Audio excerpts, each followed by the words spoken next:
I get that every time a cop walks into a situation, it could be their last. I understand that they got to come correct and come ready. But there's also another moment of being able to know what exactly is going on so that you don't make a terrible, terrible mistake. Pascal, this is something that's been going viral. It's being shared a lot. This is some weird stuff. I mean, not weird. This is just terrible. This is just straight up terrible. And this is straight out of L.A. So, L.A. county sheriffs are under fire again after pointing guns at 3 black teens who actually needed their help following several 911 calls. So the incident went down Friday in Santa Clarita, about 35 miles north of L.A. And you can see in the video a bunch of deputies roll up as several other deputies are already pointing high-powered weapons at the teens who have their hands up. So I'm going to show you guys this video. It is wild. It's a long video. Viewer discretion, because there's a lot of colorful language in here. It's a long video, but I want you guys to see this.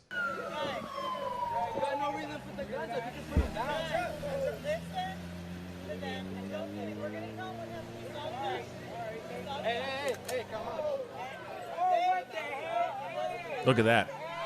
See that? Look at this. This is crazy. See? And what's the other guy? Sights on and everything. Are you serious? Hey, get away from me. It's the other guy. It's the other guy. It's the other guy. Put your guns down. They're kids. They weren't kids. Keep your hands up. Keep your hands up. Keep your hands up. Keep your hands up. Guys, do not. Put your hands up. Put your hands up. Yo, they got their friends. Put your hands up. See that kid over there? I'm the manager here at Buffalo Wild Wings. They don't care because they black. They don't care because they black. They don't care because they black. I'm the one that called you. More nothing deputies at all. pulling up. I'm the one that called you. It was not them. And of course, I'm going to tell a little bit of the story so that you guys know exactly a little bit of the background of what happened.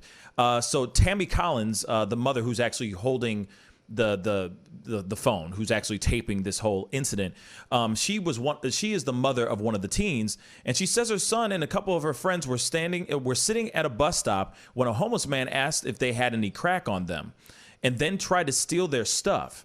She says the man became super aggro, ripped his shirt off, and pulled a knife on them and attempted to stab them. She says that the kids fended the man off with their skateboards.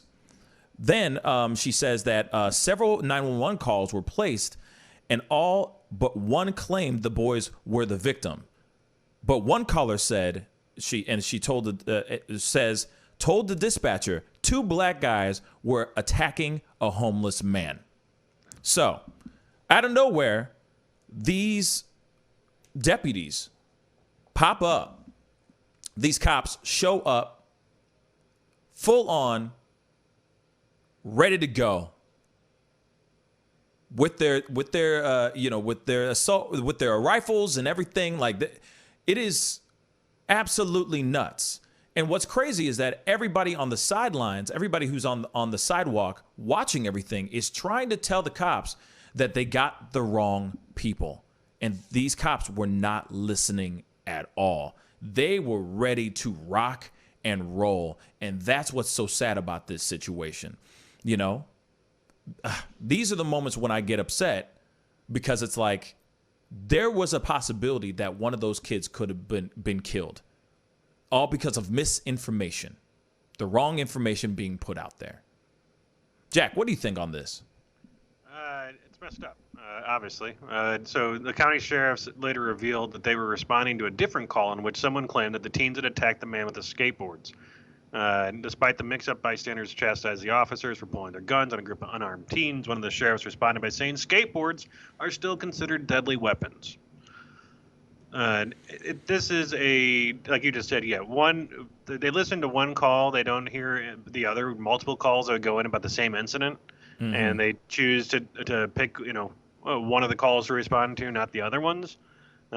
So I think that's they're reaching for that for one guy to get out and having three guns already drawn onto the kids, and then for the other SUV to pull up and that guy to get out with a rifle and go over and just be in like full stance, like he was ready to rock and roll. He didn't even assess the situation when he was pulling up. Like he just pulled up, stopped, ran out, and had his gun ready to go. Like ready it wasn't to go. even Had these put guys are the already sights on there and had the sights on. He was just literally dead set, like just like bang, I got you. Like he was like, I'm about to do a headshot. That's insane. So you draw weapons on, even if you get called to a place that said that someone attacked someone with a skateboard, so you're gonna pull up and pull your weapons on them. Right. Like, wouldn't a taser be a better option to pull out? Right. Like, why would you think that having to have lethal ammunition ready to go is the way to respond to this? See, and that's the thing. It's like, why? And then also it's the other thing. No matter what, why would you automatically think that pulling out a gun, the heavy artillery for a black teen? Why do you think that you need to pull something like that so ridiculously not needed for this particular situation? Like this guy was almost as if this guy was ready to go hunting. And it's like, you don't come in, you don't assess the situation, you don't see what's going on, you don't give two damns about what's going on. And that's really, really sad and really messed up. You know what I'm saying? You need to... This is when we need the reconstruction of funding in the police department. This is the perfect example of something like this. Do you really need everybody and their mama to come over to put your guns out, all your guns out, pointing at a kid who is got a skateboard? Let's just say you're saying that a skateboard is a deadly weapon. You say a skateboard is a weapon, let's just say. Do you really need to have all those guns drawn? If a guy is just swinging around a skateboard, let's just say if those kids were the aggressor, do you really need all those guns out on a skateboard? Then it's funny because the person who was calling was one of the girls that worked inside of a Buffalo Wild Wings, right? She's sitting there going, can I please talk to you guys? You have the wrong thing. And what sucks is that all that commotion, right? There's so much commotion. Everything's at a heightened level, right? Everything's at 200. You know what I'm saying? It's not even at a 100. It's at 200. It's at 300 because everything's so heavy. And it's life or death at this moment. Within all that commotion, what if that kid jerked some weird way or made some weird gesture? He would have been laid out. All because he was an innocent one. All because he was just trying to fend for his life. If you got a homeless man trying to stab you, you're going to use anything by any means necessary to survive.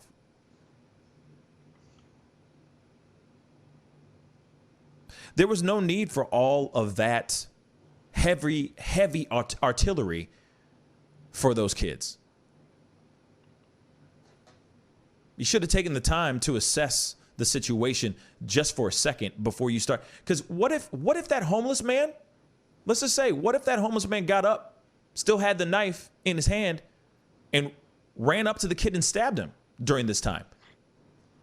You're not assessing the situation. Jack, what do you think? Yeah, I think it's just, again, the whole situation where training needs to be different for sure. I mean, if they are saying they only responded to one call, they didn't hear the other calls, sure, I get it, but even still then, if you show up and if you heard that a skateboard was it wasn't like they were sitting there and being like, someone's assaulting someone with a gun or with a sword, or, it's something that's going to be you guys are 25 feet away from somebody and you have three guns drawn onto three kids that, if they supposedly have skateboards,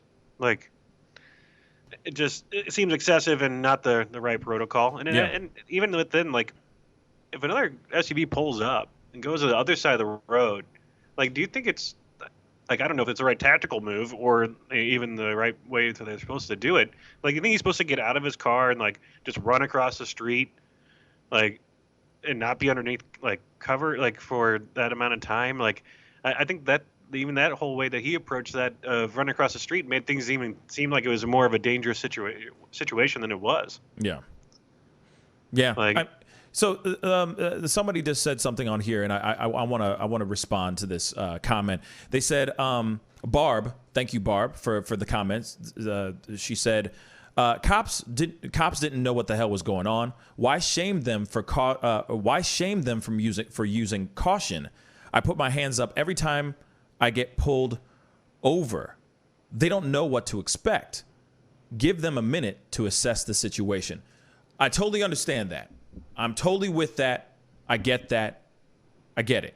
I get that them on the side that were taping and everything, all that commotion on the side does not help the situation. It makes things a little bit more heightened. It makes people a lot more nervous. And so I understand that piece. I understand that part too. But at the same time, it's 3 black teens. There's no need, and they already have guns drawn. There's no need for that heightened level of artillery, heavy artillery. And yes, they already have guns drawn. You know what I'm saying? They already got, like, it seemed like, from my understanding,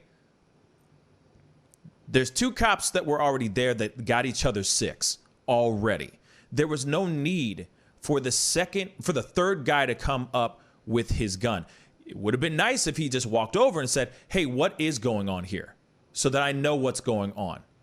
Oh, those kids were being attacked, not the other way around? Okay, cool. That's how, at least that's what I feel. That's how it should be. I get that every time a cop walks into a situation, it could be their last. I understand that they got to come correct and come ready. But there's also another moment of being able to know what exactly is going on so that you don't make a terrible, terrible mistake. Like killing an unarmed teen. Whether that person is black or white, doesn't matter the race. That's another teen dead in the hands of cops because of misinformation or making a hairline